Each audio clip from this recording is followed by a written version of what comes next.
Hello, everybody. Brian Brewer here, and welcome to another Motion Builder tip of the day. And you're probably saying to yourself, what? 3 tips in one day? This guy is out of control. What's up with that? All right, so I'm going to teach you.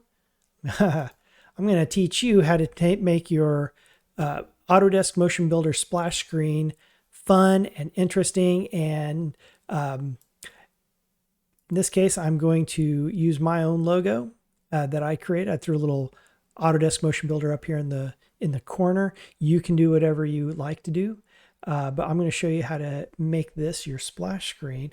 And as always, if you like this, if you find it helpful, if you enjoyed this, go ahead and hit that like, hit that subscribe if you haven't already subscribed, and leave a comment. Hey, post a picture of what did you use for your splash screen when you modified yours. So first, let's do this. I'm going to show you where to find it. So what we're going to do is we're going to go to your C directory, program files, see Autodesk. I'm going to do Motion Builder 2022. See bin, system, and then you're going to look for a folder called Splash. Inside of Splash, you're going to see all the different splash screens that pop up whenever you're loading Motion Builder. So you're going to look for splash animation.tiff.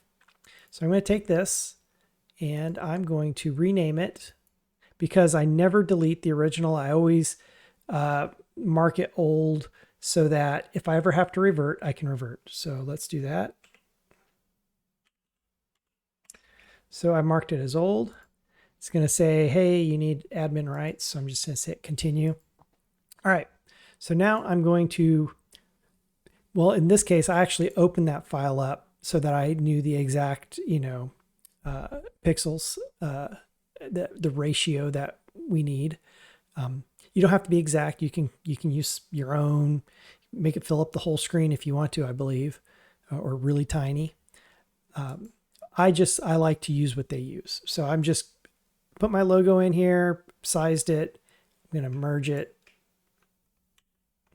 And then I'm going to save as, and I'm going to put this on my desktop because sometimes saving into the programs folder is problematic, especially when you're saving from Photoshop. You'll have sort of permission errors and whatnot.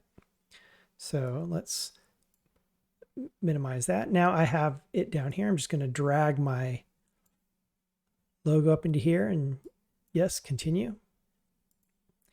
All right, so now I'm going to hide that. Now I'm going to launch Motion Builder 2022.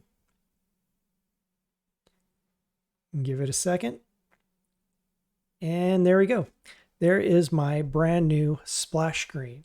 Now, the great thing about Motion Builder is very customizable. You can go in here and you can customize icons and buttons and all sorts of things, background colors and whatnot. And I'll show you how to do this in future projects. But I kind of wanted to just show the splash screen because usually when I work on a new project, I will put a piece of concept art up or something that kind of like is associated with the game I'm working on or the project I'm working on. And it's just kind of nice to have. So anyway, there you go. And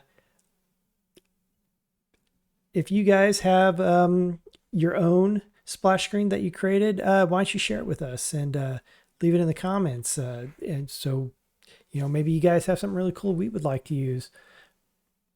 So there you go. Happy animating.